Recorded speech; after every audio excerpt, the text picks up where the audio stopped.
तो हेलो दोस्तों, स्वागत है आप सभी का अपने पसंदीदा यूट्यूब चैनल सिविल इंजीनियरिंग ज्ञान में। दोस्तों, आज का जो टॉपिक होने वाला है हमारा वो basic knowledge for every civil engineer. मतलब कोई भी अगर फ्रेशर इंजीनियर है, ठीक है, और वो जॉब के लिए भी जाता है अगर इंटरव्यू वगैरह देने, तो उसके लिए भी ये वीडियो काफ़ी हेल्पफुल होने वाली है। क्योंकि इस वीडियो में हम बताने वाले हैं 20 ऐसे पॉइंट जो प्रत्येक सिविल इंजीनियर को पता ही होना चाहिए। कभी भी अगर आप इंटरव्यू के लिए जा रहे हैं, फ्रेशर हैं, ठीक है, तो आपको ये 20 पॉइंट तो पता ही होने चाहिए। ये नॉर्मल पॉइंट होते हैं जो कोई भी आपसे पूछ सकता है इंटरव्यूअर, ठीक है। तो वीडियो में बने रहिए लास्ट तक और वीडियो को स्किप मत करिए। और अगर अभी तक आप लोगों ने चैनल को सब्सक्राइब नहीं किया है तो चैनल को सब्सक्राइब कर दीजिए और बेल आइकन को ऑल पे सेलेक्ट कर दीजिए। तो चलिए शुरू करते हैं। वो कौन से 20 पॉइंट हैं जिनको प्रत्येक सिविल इंजीनियर को अपने ज़ुबान पे रखना चाहिए, ठीक है। मतलब कभी भी अगर कोई फ्रेशर इंजीनियर भी है, मान लीजिए पास आउट होके निकला है अभी, वो भी अगर जा रहा है जॉब के लिए, इंटरव्यू के लिए, तो उसको भी यह वीडियो काफ़ी हेल्पफुल होने वाली है उसके लिए भी, ठीक है। तो सबसे पहला जो हमारा पॉइंट है वो है हाइट ऑफ पैरापेट वाल। पैरापेट वाल क्या होता है कि जब कभी भी फ्लोर बनता है, ठीक है, तो लास्ट फ्लोर जो होता है, ठीक है, लास्ट फ्लोर जो होता है, जैसे सपोज दैट ये आपका फ्लोर हो गया लास्ट, ठीक है, तो इसमें छज्जा रहता है ये, ठीक है। तो कहीं कहीं पर क्या होता है कि छज्जे पर पैरापेट वाल दे देता है, ठीक है, बनाने के लिए। और कहीं कहीं पर क्या होता है कि आपको जो नीचे से मेन वॉल आपकी गई है उसी के जस्ट ऊपर पैरापेट दे देता है। तो ये जो हाइट होती है पैरापेट वॉल की, ये आपकी कितनी होनी चाहिए? 1 मीटर होती है। कितनी हाइट की होती है? 1 मीटर। यानी यहाँ से और इस फ्लोर तक की हाइट इसकी पैरापेट की 1 मीटर होती है। क्लियर है? अब नंबर 2 पे क्या है? Thickness of DPC. डीपीसी का फुल फॉर्म क्या होता है? दैन प्रूफ कोर्स, यानी सील रोक रद्दा, ठीक है। जब कभी भी हम घर बनाते हैं, ठीक है, तो आप लोगों ने देखा होगा एक कंक्रीट की लेयर डाल दी जाती है 2-2.5 सेंटीमीटर की, ऐसे कंक्रीट की लेयर डाल दी जाती है, ठीक है, घर के चारों तरफ, बीम नींव से ऊपर कुछ, ठीक है। तो वो होता है आपका डीपीसी। मतलब इसके ऊपर आपकी सीलन, जब नीचे से सीलन आए तो यहीं तक आपकी सीलन रुक जाए, इसके ऊपर सीलन ना जाए, इसीलिए हम क्या देते हैं? डीपीसी। और इसका साइज क्या होता है डीपीसी का? 2.5 सेंटीमीटर या 1 इंची का कंक्रीट का एक लेयर दे देते हैं, ठीक है, जिसे हम क्या बोलते हैं? डीपीसी। नंबर 3 पे हमारा पॉइंट क्या है? Height of floor. यानी एक नॉर्मल फ्लोर की हाइट क्या होती है? As per IS code 3.15 metre, ठीक है, 3.15 मीटर एक फ्लोर की आपकी हाइट होनी चाहिए, ठीक है। और चौथे नंबर पे आपका क्या है? 1 बैग सीमेंट, ठीक है। एक बैग सीमेंट में आपका 1.25 क्यूबिक फीट होता है, ठीक है, या 0.0347 आपका मीटर क्यूब होता है। क्लियर है दोस्तों? ठीक है। नंबर 5 पे क्या है? Window sill level. Seal level सबसे पहले हम जान लेते हैं क्या होता है, ठीक है। काफ़ी लोग ऐसे होते हैं जो सील लेवल जब पूछा जाता है कि सील लेवल को डिस्क्राइब कीजिए, केवल सील लेवल बताइए हमें कि क्या होता है सील लेवल, ठीक है, तो उसमें काफ़ी लोग फंस जाते हैं। तो सील लेवल दोस्तों क्या होता है? FFL आप लोगों ने सुना होगा। FFL का मतलब होता है फ्लोर, ठीक है, फिनिश लेवल। FFL का फुल फॉर्म होता है फ्लोर फिनिश लेवल। यानी फिनिश लेवल क्या है? मतलब टाइल्स वगैरह लग जाने के बाद उसके ऊपर 900 mm तक या 1 मीटर तक, यानी विंडो का बॉटम, जैसे ये विंडो है इसका ये बॉटम, और यहाँ पर आपका FFL है, ठीक है। क्या है? FFL।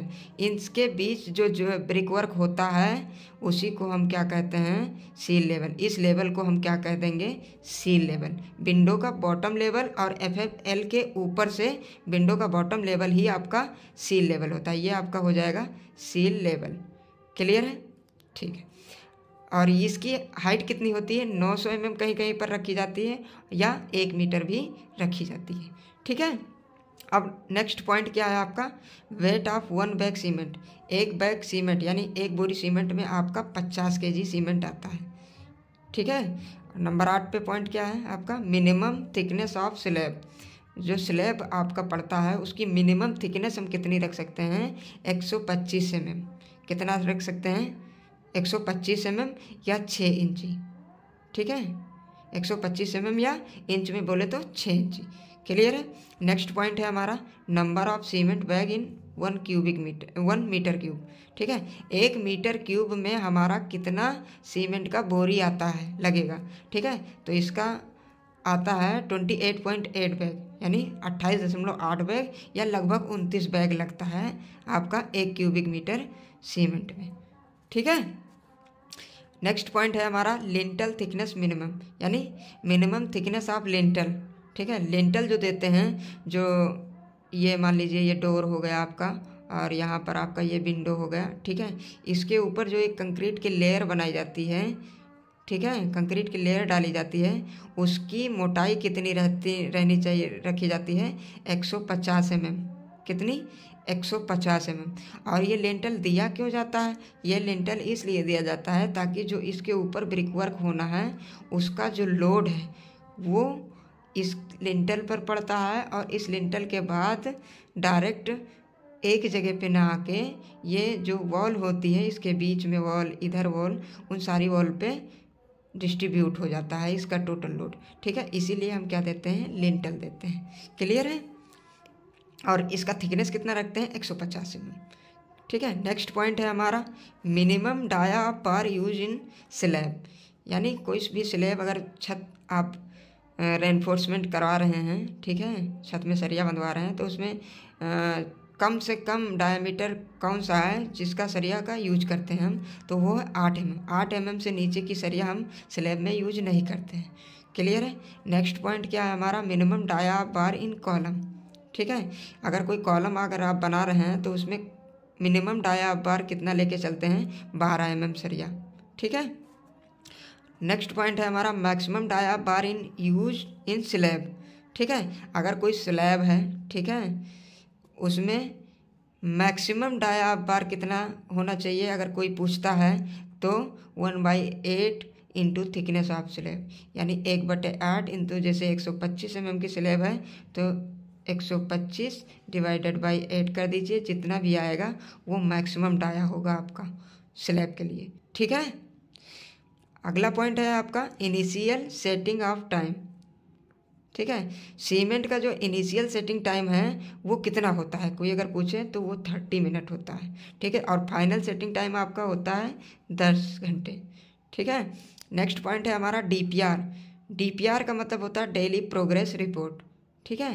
क्या होता है डीपीआर का मतलब, daily progress report. Daily progress report जब कभी भी आप किसी कंपनी में काम करते हैं, ठीक है, तो कंपनी आपसे पर डे का रिपोर्ट मांगती है कि आज क्या क्या वर्क आपने करवाया, कितना कितना वर्क हमारा फाइनल हुआ, प्रोजेक्ट पर क्या अपडेट है। उन सारी अपडेट को हम जब पर डे का काम कंप्लीट हो जाता है डे में, तो शाम को बैठ के सिविल इंजीनियर या साइट इंजीनियर वो डीपीआर मेंटेन करता है। क्या करता है, डीपीआर मेंटेन करता है। मतलब इतना मैन पावर लगा आपका, जैसे मैन पावर 25 लेबर लगे आपके, मिस्त्री लेबर मिला के, और कितना क्वांटिटी ऑफ वर्क हुआ आपका, ब्रिक वर्क कराए, कंक्रीट कराए, क्या कराए, एटीसी, ठीक है।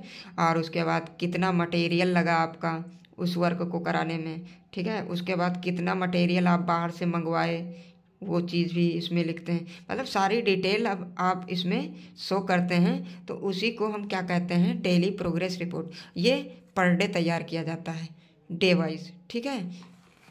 अगला पॉइंट हमारा क्या है, यूनिट वेट, ठीक है। आरसीसी का यूनिट वेट 25 किलोमीटर पर मीटर क्यूब, पीसीसी का 24 किलोमीटर पर मीटर क्यूब, और स्टील का यूनिट वेट क्या होता है, 7850 केजी पर मीटर क्यूब। क्लियर है। अगला पॉइंट है हमारा, minimum number of bar in square column. अगर कोई स्क्वायर कॉलम है, ठीक है, या आयताकार कॉलम है, तो उसमें मिनिमम नंबर ऑफ बार मतलब कितना सरिया मिनिमम यूज़ कर सकते हैं, तो मिनिमम 4 सरिया तो यूज ही करना होगा आपको चारों कॉर्नर पे, चाहे वो आयताकार कॉलम हो या आपका वर्गाकार कॉलम हो। Minimum number of bar 4 use ही करने हैं आपको, ठीक है। और नेक्स्ट पॉइंट है आपका minimum number of bar in circular column. अगर कोई गोल कॉलम है आपका तो उसमें मिनिमम नंबर ऑफ बार कितने यूज कर सकते हैं हम? Minimum number of bar 6 use कर सकते हैं। कितना? मिनिमम नंबर ऑफ बार 6, यानी 6 सरिया तो यूज ही होगा उसमें, ठीक है। उसके बाद नेक्स्ट पॉइंट है आपका स्लोप ऑफ स्टेयरकेस। जब कभी भी आप सीढ़ी बनाते हैं, ठीक है, सपोज दैट ये आपका सीढ़ी है, क्लियर है, तो ये आपका कोई फ्लोर है, ठीक है, तो ये स्लोप जो ये एंगल है ये कितना होना चाहिए आपका? 25 डिग्री से 40 डिग्री के बीच में होना चाहिए, ठीक है। 25 से कम नहीं होना चाहिए और 40 से ज़्यादा नहीं होना चाहिए, क्लियर है। तो मिनिमम स्लोप ऑफ स्टेयर कितना होता है आपका? 25 से 40 डिग्री, ठीक है। लास्ट पॉइंट है हमारा मिनिमम क्यूरिंग पीरियड। ये सबसे मोस्ट इम्पॉर्टेंट है, ठीक है। कभी भी आप कहीं भी साइट पे जाएंगे तो आपसे यही पूछेगा कि मिनिमम क्यूरिंग पीरियड मतलब तराई, क्यूरिंग मतलब तराई, मिनिमम तराई किस हिसाब से डिसाइड होता है? 7 डेज तो करना ही है नॉर्मल वेदर में, ठीक है। अगर आपका नॉर्मल वेदर चल रहा है, ठीक है, कंडीशन, तो उसमें 7 दिन तो करना ही है। अगर आपका शुष्क और हॉट यानी गर्म का में काफ़ी गर्मी हो रही है और काफ़ी ज़्यादा धूप हो रही है तो उसमें 10 डेज लेके चलते हैं क्यूरिंग पीरियड, ठीक है। ड्राई और हॉट वेदर कंडीशन में 10 डेज और नॉर्मल वेदर कंडीशन में 7 डेज आपका होना ही चाहिए। तो क्लियर है दोस्तों, मिलते हैं नेक्स्ट वीडियो में, तब तक के लिए बाय बाय। और चैनल को सब्सक्राइब करना ना भूलें और बेल आइकन को ऑल पे सेलेक्ट कर दीजिए और ज़्यादा से ज़्यादा वीडियो को शेयर कीजिए।